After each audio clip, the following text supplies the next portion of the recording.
एक आदमी था, वो अपनी पत्नी से बहुत प्यार करता था। नाम था धनुर्दास। बहुत बड़ा पहलवान था। इतना प्यार करता था अपनी पत्नी से कि जब पत्नी को लेकर के वो बाजार में निकलता था तो पत्नी के आगे आगे उल्टा चलता था, पत्नी को देखता हुआ। पलक भी नहीं झपकता था, बिल्कुल ऐसे देखते ही रहता पत्नी को।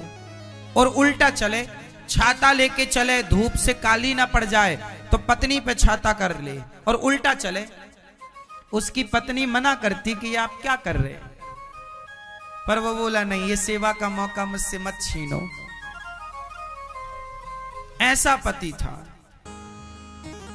है क्या मैया, आपके पति ऐसे हैं? महाराज जी उल्टा क्या सीधा नहीं देखते? उल्टा तो छोड़ो।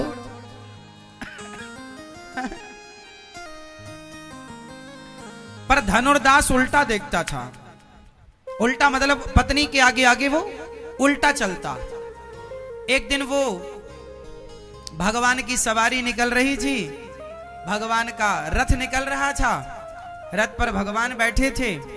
उसकी पत्नी का मन हुआ कि चलो भगवान जी का रथ निकल रहा है, चलो भगवान जी का दर्शन करके आते हैं। तो वो गया, पर उसकी पत्नी तो भगवान को देख रही थी और वो पत्नी के आगे खड़ा होकर भगवान की तरफ पीठ करके वो पत्नी को देख रहा था। पत्नी को ही देखता रहे, छाता लगाए तो पत्नी को देखे, सीधा कभी चले ही नहीं, सदा जब भी घर से निकला उल्टा चला, पत्नी को देखते हुए।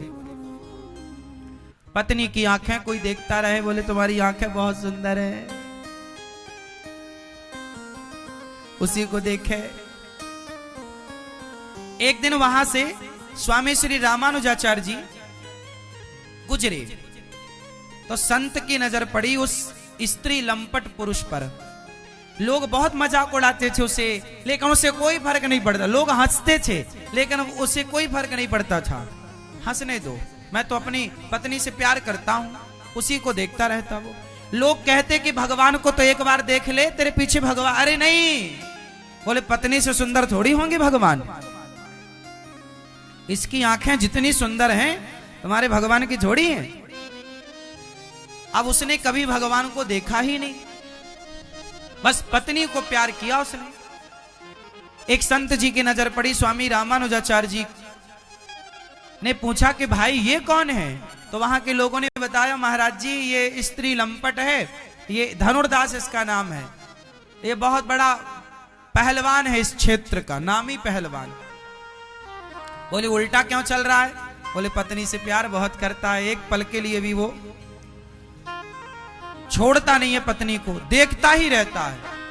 घर में भी रहता है तो घर में भी कोई काम करेगा तो पत्नी को देखते देखते भले वो गिर जाए।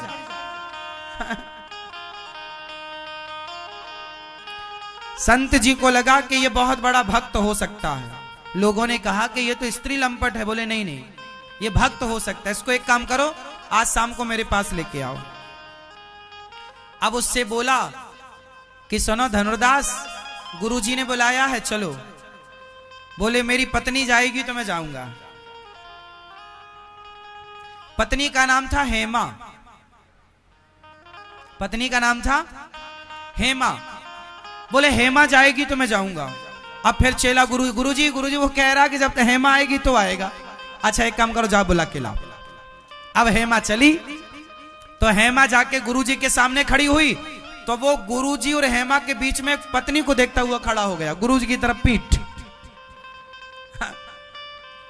गुरुजी की तरफ पीठ कर लिया और हेमा की तरफ मुंह करके खड़ा है। गुरुजी बोले भाई धनुर्दास हमारी तरफ देखो। तो बोला क्यों, आप हमारी पत्नी से सुंदर हो क्या?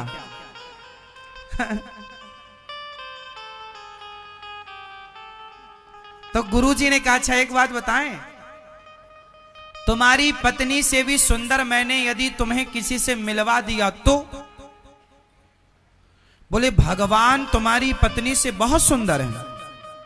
अच्छा, तो वो पत्नी की तरफ मुंह करके पत्नी को देखता हुआ बोला अच्छा गुरुजी, तो क्या हमारे पत्नी की तरह भगवान की आंखें हैं? हाँ, तुम्हारी पत्नी से करोड़ों गुना सुंदर हमारे भगवान जी की आंखें हैं।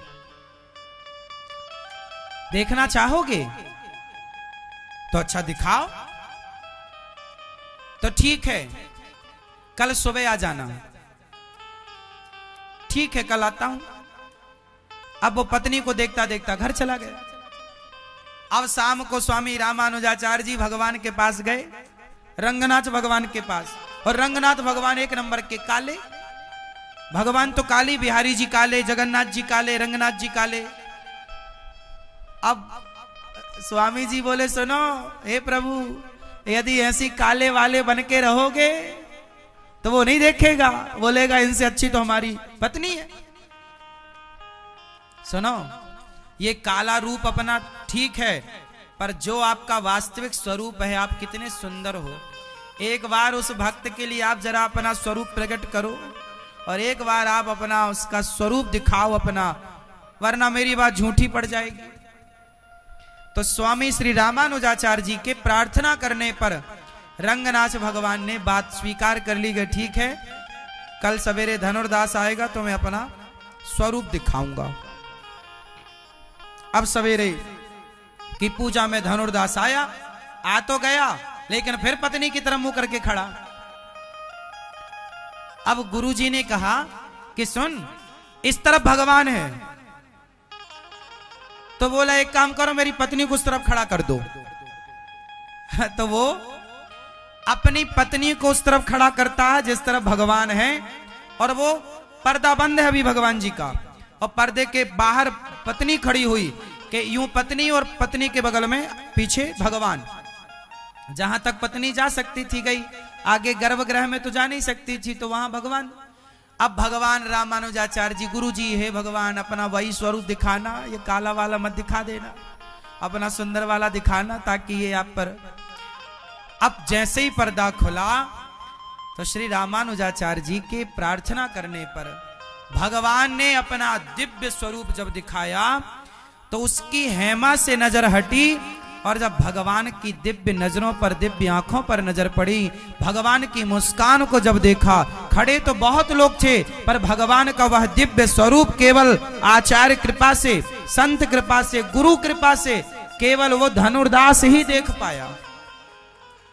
और भगवान की इतनी सुंदर छवि जब देखी तो उसने भगवान के चरणों में लेटकर भगवान को प्रणाम किया।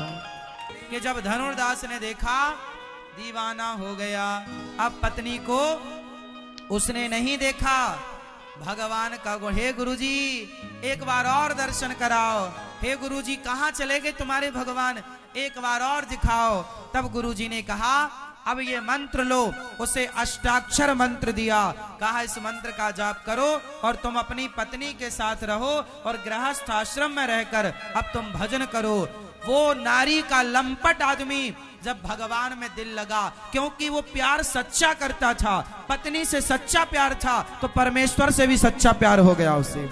यदि पत्नी के साथ छल कपट होता तो ईश्वर के साथ भी वो छल कपट करता। लेकिन इसलिए कहता हूं कि जो संसार से सच्चा प्रेम करता है वही भगवान से सच्चा प्रेम कर सकता है। इसलिए पहले ये देखो कि सांसारिक प्रेम आपका कितना सच्चा है। यदि सांसारिक प्रेम में छल कपट नहीं है तो फिर भगवान तुम्हें स्वीकार कर ले। भगवान धनुर्दास जी को रामानुजाचार्य जी ने फिर वहां का पुजारी बना दिया कि गृहस्थ में रहो, पत्नी और दोनों पति पत्नी फिर खूब भजन किए, इतना भक्ति में डूब गए कि आज तक इतिहास के पन्नों में उस धनुर्दास रहेमा का नाम बड़े आदर से लिया जाता है। जबकि वो एक नंबर का स्त्री लंपट था, लेकिन भगवान में मन लगा करके उसने अपने जीवन को अमर कर लिया। इसलिए भगवान में दिल लगाओ। पत्नी में लगा है, अब पत्नी से परमेश्वर की ओर चलो। पति में लगा है, पति को परमेश्वर की ओर, पति से परमेश्वर की ओर। बेटे में दिल लगा है, बेटे से विधाता की ओर चलो। चलो भगवान के, यही ना रह जाओ, यहां से इस से उस तक पहुंचना है।